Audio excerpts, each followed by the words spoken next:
Assalamualaikum, salam literasi.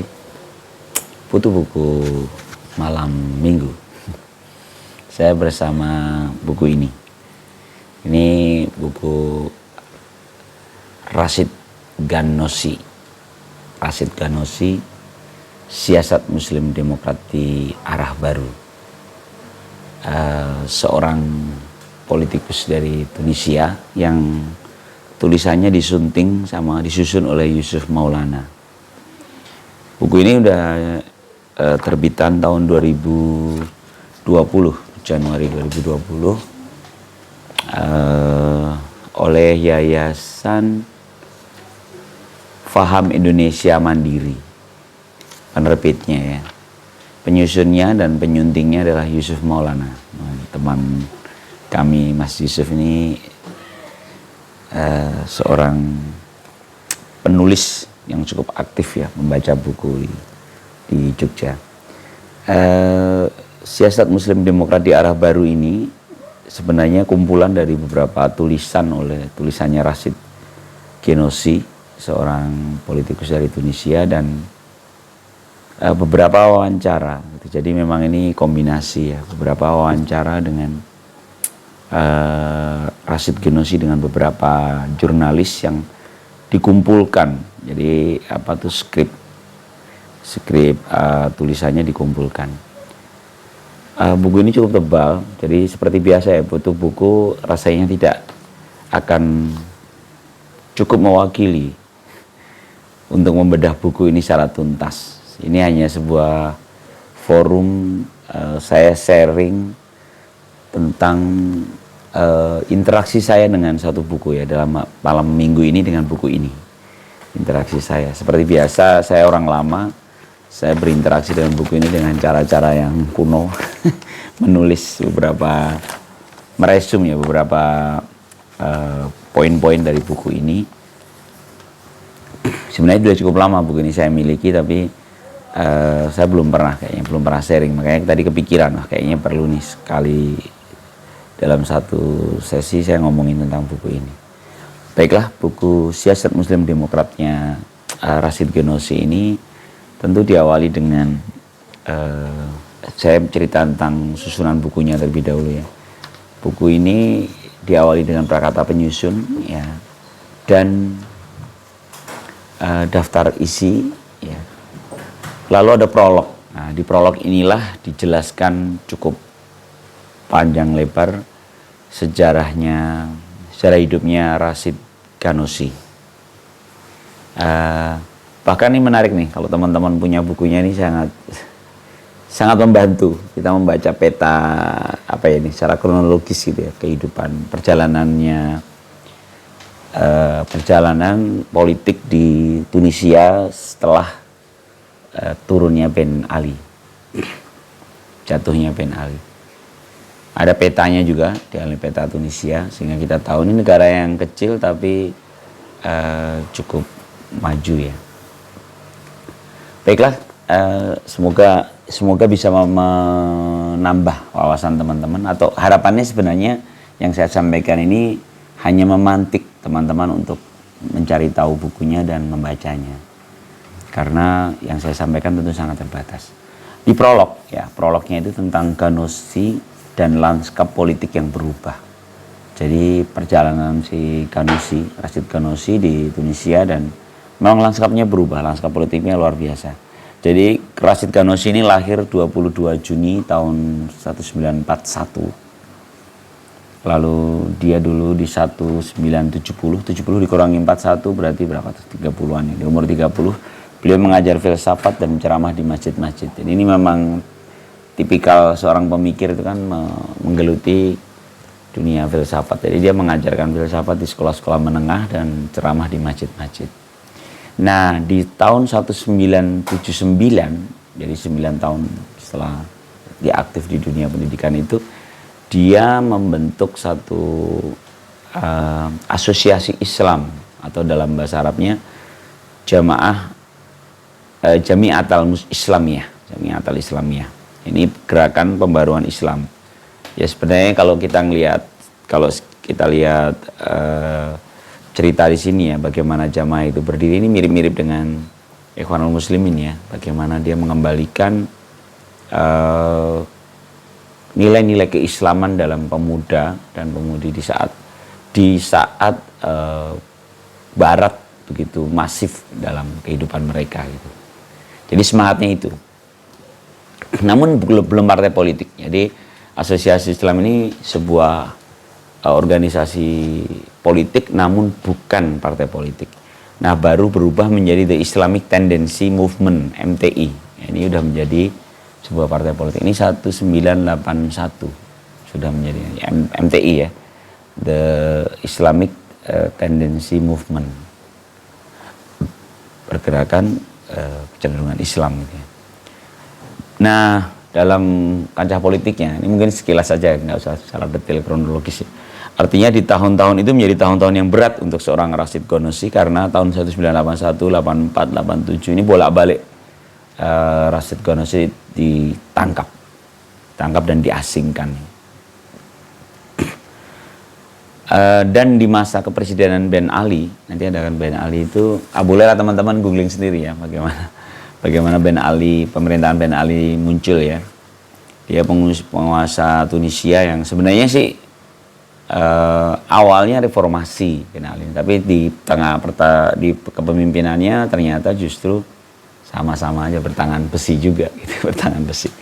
Nah, di masa Ben Ali inilah akhirnya MTI yang The Islamic Tendency Movement tadi akhirnya berubah nama lagi menjadi Ennahda. Saya tuh suka khawatir salah baca loh. Ennahda, bacanya gimana sih? Ennahda. Ennahda ya. Ennahda. Jadi berubah nama lagi, jadi namanya Ennahda. Dan bergulirnya waktu, akhirnya Ben Ali kan jatuh.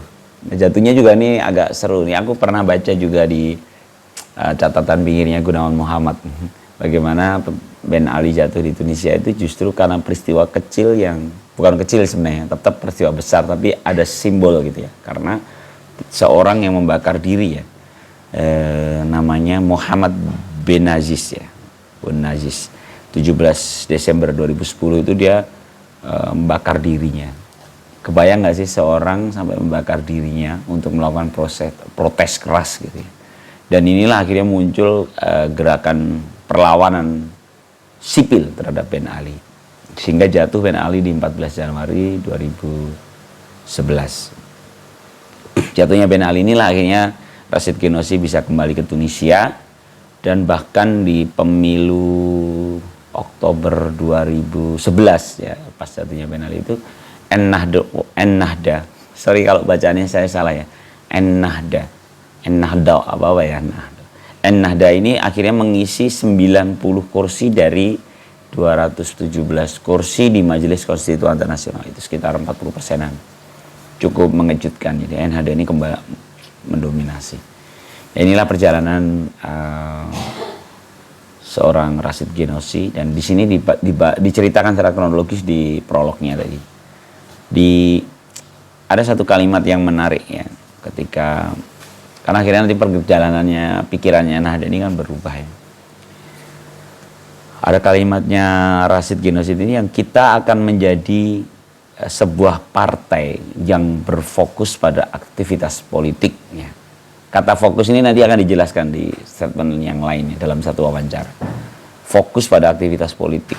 Kita sedang meninggalkan, ini menarik ya, meninggalkan Islam politik dan memasuki Islam demokratis. Kita adalah Muslim demokrat yang tidak lagi mengklaim mewakili Islam politik. Ini statement Rashid Ghannouchi yang konon kalau di buku ini disebutkan cukup mengejutkan, karena tadinya kan dia di Jamiatul Islamiyah maupun MTI itu kan arahnya Islam politik ya. Tiba-tiba Rashid Ghannouchi mengubah pergerakannya menjadi bukan lagi Islam politik, namun lebih ke Muslim demokrat. Nah, buku ini menarik. Silakan kalau teman-teman ya. Buku ini tuh dibagi menjadi apa ya, 3 besar paling tidak ya, karena di belakangnya itu sebenarnya hanya epilog ya. Yang kelompok besarnya itu hanya 3. Pertama mozaik, memang nggak ada nomornya ya, bukan bab gitu, bukan, tapi semacam subjudul gitu, mozaik gagasan Muslim Demokrat. Yang pertama itu tulisan-tulisan Rashid Ghenosi dalam banyak artikel maupun pidato, teks pidato dinukil di sini. Kemudian yang kedua, dialog Muslim Demokrat. Ini adalah teks wawancara Rashid Ghenosi dengan banyak jurnalis. Kemudian yang ketiga, telaah atas Muslim Demokrat, sama juga ini tulisan-tulisan Rashid Ghenosi, dan diakhiri dengan epilog ya. Dan sumber-sumber epilog, appendix, dan sumber-sumber tulisan, begitu juga sumber-sumber foto. Jadi memang buku ini seperti mewakili teman-teman yang ingin mengenal lebih jauh tentang siapa Rashid Ghenosi. Cukup detail dan seru ya. Saya akan mulai pada mozaik gagasan Muslim Demokrat. Mozaik gagasan Muslim Demokrat ini diawali dari satu tulisan Rashid Ghenosi tentang tatanan politik baru Tunisia. Jadi ada perubahan yang signifikan yang tadi saya sampaikan ya. Tiba-tiba ketegangan antara kelompok Islamis dan kelompok sekuleris itu dievaluasi oleh salah satunya Partai Ennahda. Ya, tatanannya menjadi tatanan baru. Bahkan kalau di berikutnya judulnya kan bagaimana Tunisia akan berhasil. Ini teknis sekali kalau ini. Saya kayaknya nggak akan menceritakan. Ini bagaimana langkah-langkah yang termasuk visi misinya Partai Ennahda di bawah kepemimpinan Rashid Ghenosi dituliskan di situ. Kemudian ini cukup menarik, yaitu tentang sekulerisme. Jadi Rashid ini menulis tentang sekulerisme. Ini yang saya sampaikan tadi, perubahan signifikan dari cara berpikir Rashid Ghenosi. Cukup panjang sebenarnya membahas tentang sekulerisme ini, tapi boleh saya kasih contoh. Memang di situ dia menyebutkan beberapa contoh, tapi contoh yang saya berikan spotlight ini justru ketika bicara tentang jilbab. Jadi jilbab itu dari sudut pandang Islamis, jilbab itu adalah kewajiban dan negara berhak mengintervensi, mewajibkan. Jadi bisa dipaksakan gitu. Negara bisa memaksakan kewajiban berjilbab karena itu adalah kewajiban seorang muslimah gitu. Maka negara turun tangan. Itu pandangan Islamis ya. Nah, bagaimana dengan sekuler? Teman-teman, sekuler itu justru sebaliknya. Simbol-simbol agama harus ditiadakan dalam negara-negara sekuler sehingga ada pelarangan jilbab. Jadi antara yang mewajibkan, negara mewajibkan jilbab atau negara melarang jilbab. Nah, Rashid Ghenosi justru mengambil titik yang lain, yaitu ketika bicara tentang agama sebagai ketika dipisahkan ya. Memang kalau oke lah kalau memang cara pandang sekuler itu memisahkan agama dengan negara. Sementara bicara tentang Islam itu rumit negara dan agama itu dipisahkan karena mereka beriringan ya. Berbeda dengan kalau di sini Rashid menuliskan itu. Kalau dulu sekulerisme kan lahir di zaman Renaissance itu kan karena ada simbol-simbol agama, institusi agama gitu, yang berbenturan dengan kepentingan rakyat gitu. Nah, sementara dalam Islam itu tidak ada institusi agama, yang ada hanya negara dan rakyat. Lalu ada agama yang jauh lebih lama umurnya dari negara kan gitu. Sehingga kalau bicara sekulerisme itu adalah memisahkan negara dengan agama, ya kalau gitu jangan ganggu kebebasan umat beragama. Bagaimana cara pandang contoh yang tadi jilbab tadi? Justru negara tidak masuk dalam mewajibkan jilbab, begitu pula negara tidak berhak melarang penggunaan jilbab. Jadi adil ya, dia posisinya keluar. Dan Rashid menuliskan sebenarnya ini ada di bab lain, tapi nggak apa-apa lah saya comot juga deh, kita menarik maju mundur gitu ya. Dasarnya adalah la ikraha fiddin, tidak ada paksaan dalam agama. Artinya sebenarnya memang dalam Islam bicara tentang keyakinan, bicara tentang menjalankan perintahnya gitu, bicara warga negara dengan Tuhannya, itu adalah tentang kerelaan dan kesadaran, sehingga negara tidak ada di situ. Nah gitu. Jadi tidak ada larangan, tapi tidak pula ada yang kewajiban mengenakannya. Ini contoh ya. Sebenarnya ada beberapa contoh tentang mengkritisi atau kalau bahasa ini meredefinisi sekularisme.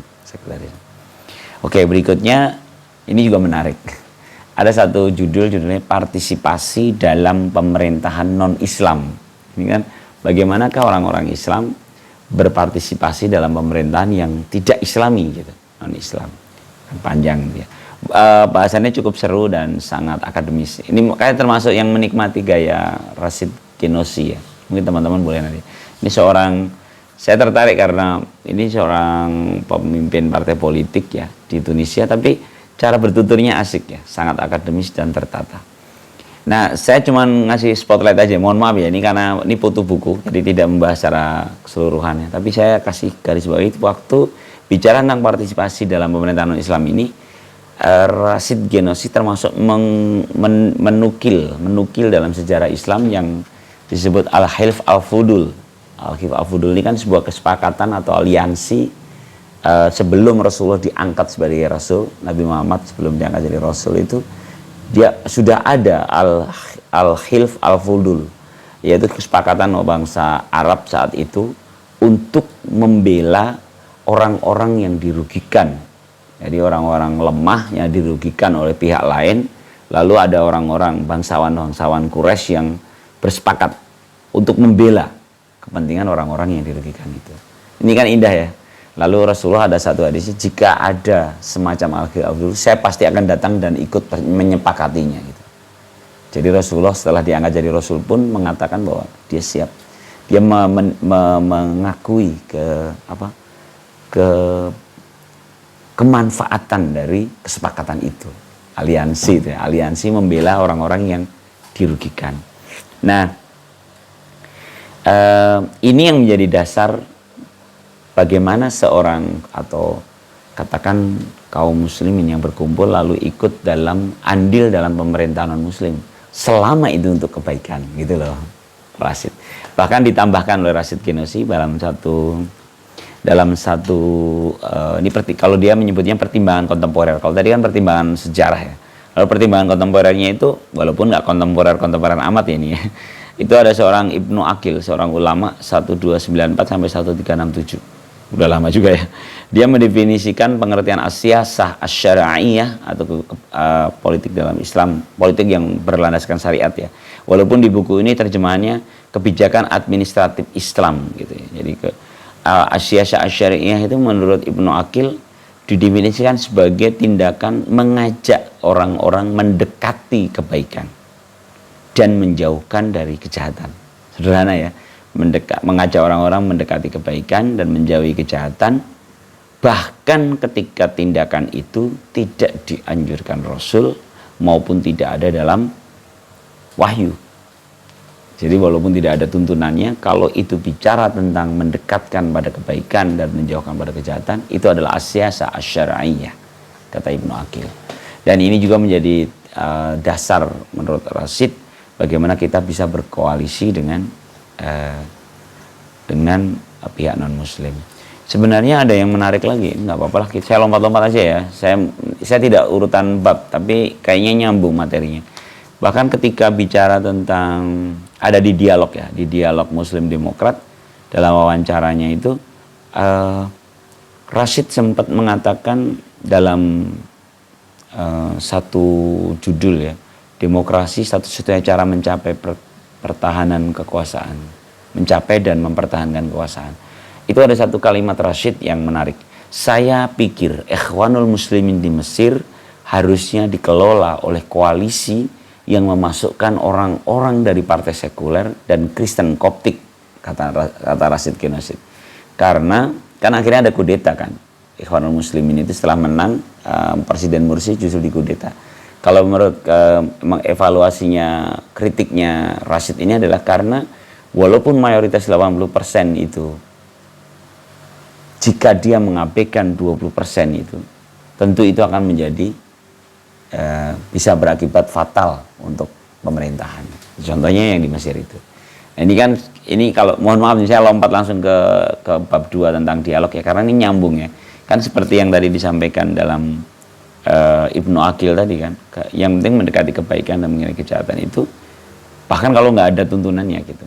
Bahkan kalau kamu berkoalisi dengan yang bukan dari golongan kita pun gitu, bukan dari golongan muslim pun tetap dianjurkan. Gitu.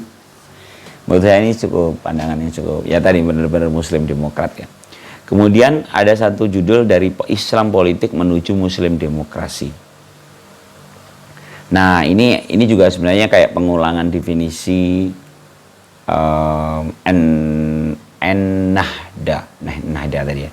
Jadi dalam judul ini Rashid Ghannouchi menjelaskan bagaimana Nahda ini mengakhiri aktivitas ya, kultural dan keagamaan. Diakhiri. Nahda tidak lagi ngomongin tentang kultural dan keagamaan, lalu dia fokus kepada aktivitas politik. Nah ini yang tadi saya janjikan ketika saya cerita tentang ada statement Rashid Ghannouchi tentang kami adalah gerakan yang fokus pada politik. Nah fokusnya ini di sini dijelaskan di bab ini justru bahkan meninggalkan aktivitas kultural dan keagamaan. Seolah-olah wah, kok malah ditinggalin, kalau mau politik harusnya tersumuliat gitu ya, menyeluruh dong. Nah menurut Rashid sebenarnya aktivitas politik ini politik saja. Jadi ketika kultural dan keagamaan itu biarkanlah diambil oleh bagian yang lain. Jadi nanti masyarakat itu tidak terlalu terbawa dalam suasana politis gitu. Kalau saya nangkepnya begitu ya. Ini versi saya, mohon maaf ini bukan versi Rashid ya. Contoh misalnya ketika menjelang pemilihan gitu, menjelang pemilu itu kan kenceng ya pertarungannya. Tapi kalau benar-benar politik ini sudah kita porsikan dengan tepat gitu, kan keriuhan ini hanya menjelang pemilu. Selesai itu kembalilah kita dalam aktivitas sehari-hari. Kultural dan keagamaan jangan sampai terganggu gitu. Iya kan? Bahkan kalau sekarang yang lagi, ini kontemporer ya, yang lagi marak sekarang kan beberapa ustadz yang ikut-ikutan berkomentar secara politik praktis, dan itu tentu membahayakan jamaahnya gitu. Harusnya kan jangan bawa-bawa ini. Ini wilayah yang lebih luas, lebih ya sekali lagi agama itu sesuatu yang jauh lebih lama daripada negara, dan aktivitas politik itu begitu sederhana. Itu hanya satu kepentingan aja.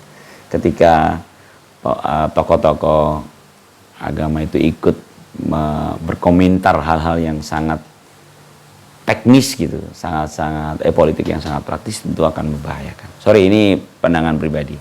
Tapi saya pikir teman-teman bisa merasakannya. Ada satu judulnya Hari yang Menginspirasi Rakyat Tunisia. Di sini diceritakan ayat tentang la ikraha fiddin, bagaimana tidak ada paksaan dalam beragama, dan bahkan Rashid menambahkan ya, menurut saya ini penjelasan yang lebih menukik ya, lebih tajam, itu negara atau aktor sosial lainnya tidak memiliki hak untuk mengintervensi masyarakat untuk memaksa satu gaya hidup, agama atau ide-ide tertentu. Jadi merdeka.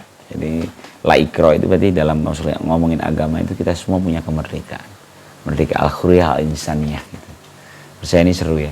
Sehingga yang ditawarkan partai An-Nahda kepada Tunisia itu dengan motonya yaitu kebebasan, keadilan, dan pembangunan. Belum merdeka dulu rakyatnya, keadilan ditegakkan, baru pembangunan dapat dilanjutkan. Menurut saya itu keren.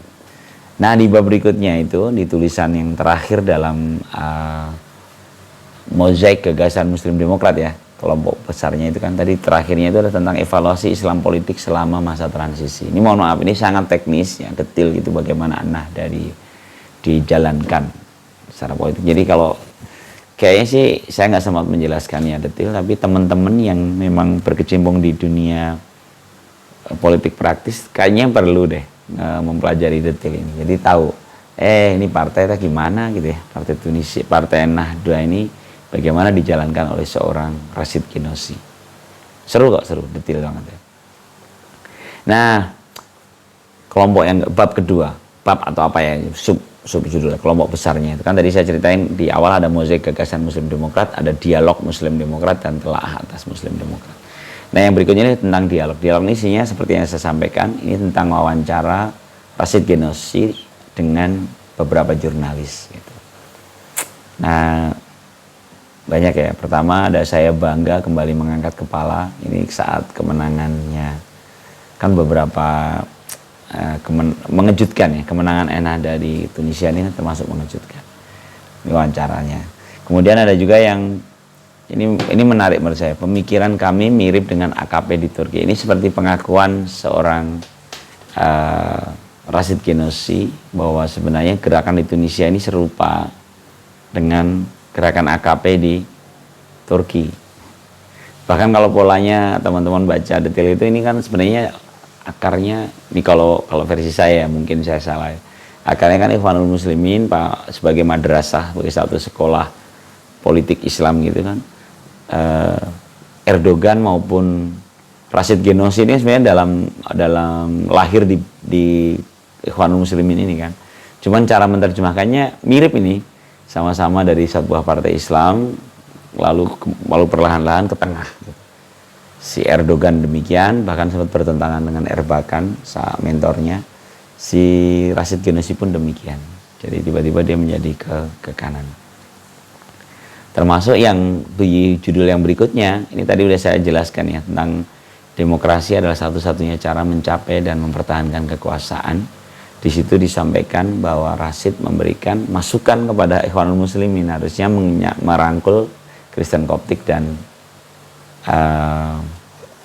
partai lain ya, partai sekuler gitu. Karena dengan menguasai 80% pun jika mengabaikan 20% rubuh nanti. Dan terbukti di Mesir kan begitu ya. Lalu ada yang menarik itu di wawancara itu, di era informasi tak ada tempat untuk kediktatoran. Itu nukilan kalimatnya begitu di judulnya, tapi kalau kalimat utamanya begini, ini kalimat juga saya suka ini, saya langsung catat di awalan tuh. Di era informasi tidak ada tempat untuk kediktatoran. Jika Anda tabur kediktatoran, Anda akan menuai terorisme. Untuk rakyat berikan keamanan dan keadilan. Seru ya. Jadi polanya asik ya. Tadi bilang kebebasan, keadilan, dan pembangunan. Terus bagaimana kalau di era informasi sekarang itu tidak ada tempat untuk kediktatoran. Lo jangan maksa-maksa dah gitu. Zamannya udah beda, semua terbuka. Kalau kau berlaku diktator, maka yang lahir ya terorisme. Itu. Rakyat itu diberikan keamanan dan keadilan. Saya pikir ini pandangan yang sangat demokrat gitu, dan beberapa negara demokrasi pun mungkin melanggar ini gitu, melanggar nilai-nilai kediktatoran. Saya kalau ini juga ada buku ini baru saya baca, kayaknya sih suatu saat kita akan bahas 1984. George Orwell ini kayaknya jadi nyambung tuh. Bagaimana negara di buku ini, novel ini kan cerita negara yang sangat otoriter gitu ya. Di mana-mana diawasi. Dan ini kritik ya, Orwell kan mengkritik Stalin di Rusia.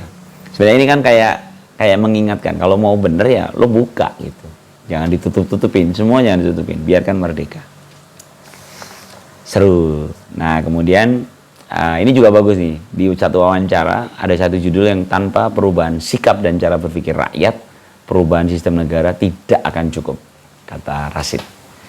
Ini juga menggarisbawahi poin tadi ya, ketika dibebaskan keadilan lalu pembangunan, begitu juga cara berpikir kita semua dibuka dulu. Mulailah dari cara berpikir rakyatnya. Sistem negara itu nggak pernah akan cukup. Di sini disebutkan ketika si penanya menanyakan apa yang dilakukan Ennahda terhadap ketika nanti menang, apakah syariat Islam akan diberlakukan. Lalu Rashid menceritakan Ennahda akan menganut konsep al-maqasid al-syariah, bagaimana syariat itu dimaksudkan, dan itu kan menjaga agama, menjaga nyawa, menjaga akal, menjaga harta, dan menjaga keturunan.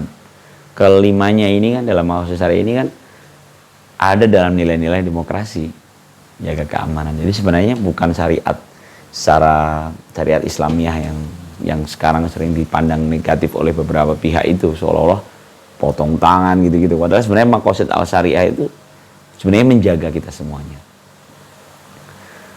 Dan ada lagi, Ennahda itu adalah menjalankan kekuasaan dengan proses gradual. as-sunnah at-tadarruj, dengan sunnah tadarruj, jadi berpentahapan, sehingga ada proses rekonsiliasi dari masa ke masa gitu, tidak secara revolusioner tapi gradual. Menurut saya ini cukup moderat ya, ini demokrat dan moderat. Kemudian sesuai dengan aturan prioritas, yaitu fikih aulawiyat ya. Fikih aulawiyat, jadi sesuai dengan prioritasnya. Dalam kondisi yang sekarang, apa yang harus didahulukan? Pendidikankah, ekonomikah, pembangunankah? Nah, itu yang harusnya dibahas bersama dengan cara-cara yang kolaboratif tentunya. Wow, ini kayaknya panjang sekali jadi ngobrolnya. Oke, mungkin itulah ya. Selanjutnya silakan dibaca teman-teman. Di sini banyak sekali inspirasi yang bisa kita dapatkan, dan tentu Anda akan mengenal lebih jauh tentang Rasyid Kenosi pada buku ini, buku yang disunting oleh Yusuf Maulana. Silakan, bisa menjadi muara inspirasi kita. Selamat malam minggu, salam literasi, assalamualaikum warahmatullahi wabarakatuh.